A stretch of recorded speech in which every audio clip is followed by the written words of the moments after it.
ஓம் கால பைரவரே போற்றி போற்றி.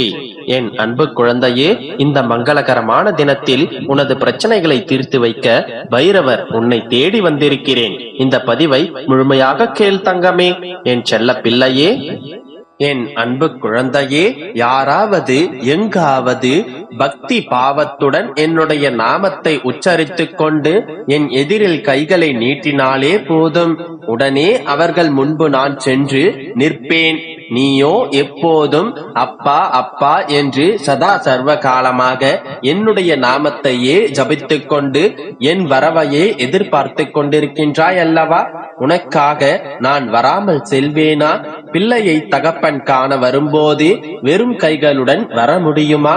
அதனால் தான் உனக்கான எல்லாவற்றையும் சேகரித்துக் கொண்டிருக்கின்றேன்.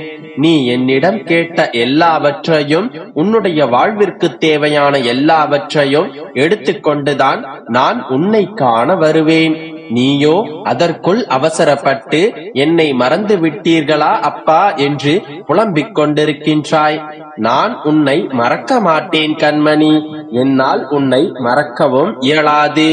நீ என்னுடைய அனுகிரகத்தை விரும்புகின்றாய், நானோ உன்னுடைய விசுவாசத்தை விரும்புகின்றேன். அன்பால் என்னுடைய பாதத்தை நீ இறுக பிடித்திருக்கின்றாய். பரவசமடைந்து உன்னை நான் அரவணைத்திருக்கின்றேன்.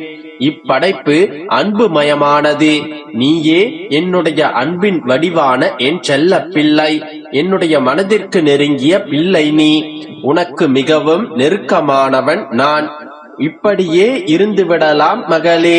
இந்த அன்பை தாண்டி எதையும் எதிர்பார்க்காதே.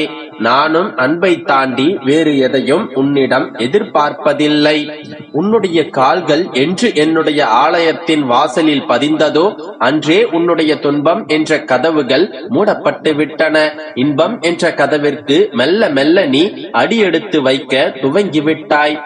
என்னுடைய வாயிற்படியை நுழைந்த நிமிடமே உன்னுடைய வசந்த கால பயணத்தில் நீ நுழைந்தும் விட்டாய். உன்னுடைய வாழ்வில் நல்லது நடக்கும், அதற்கான சில அறிகுறிகளையும் நான் காண்பிப்பேன் என்று கூறியிருந்தேன் அல்லவா? அந்த அறிகுறிகளை கண்டு கொண்டாயா? மகிழ்ந்திரு மகளே. நீ சேர வேண்டிய இடத்திற்கு வருவதற்கு இன்னும் சில நாட்களே உள்ளன. நம்பிக்கை, பொறுமை என்கின்ற நாணயங்களை உன்னுடைய புத்தியிலும் உன்னுடைய மனதிலும் பதித்து விட்டாய். அதுவே உன்னை காக்கும். உன்னுடைய வசந்த கால மாளிகையில் குடியேற எல்லா விஷயங்களையும் நான் உனக்கு சரி செய்து வைத்துக் கொண்டிருக்கின்றேன். இனி உனக்கு புதிய வாழ்க்கை, புதிய அத்தியாயம், புதிய உறவுகள், உன்னுடைய மனம் நிறைந்த வாழ்க்கை, வேலை, செல்வ செழிப்பு என்று எல்லாம் உன்னை வந்து சேரும். உன்னுடைய புது வாழ்க்கைக்கு பரிசாக என்னுடைய ஆசீர்வாதங்களை அள்ளி கொடுக்க போகின்றேன். சந்தோஷமாக பெற்றுக்கொண்டு சந்தோஷமாக இரு. நம்பிக்கையோடு இரு, நல்லதே நடக்கும். யாமிருக்க பயமேன்.